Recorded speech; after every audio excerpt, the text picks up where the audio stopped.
Hello guys, welcome back to the channel. In today's video, I'm going to show you how you can recreate Manon from Katseye with this Gabriella look and Dress to Impress.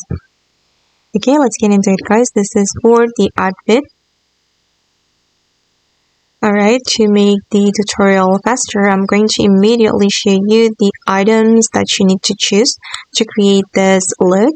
And as you can see that we don't need many items, we just need 7 items. And for the hairstyle, you can choose this one. You're going to make it black. And then you're going to put on this necklace, make it this brown color.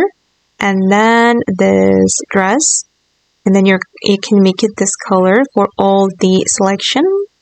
And then put on this skirt. This is from the VIP room. And you're going to make it the same color. And then you're going to put on this Ella skirt. For the Ella skirt, you're going to make it long. And you're going to apply the same color. And for the sleeves, you can choose the sleeves from the Mantoka set.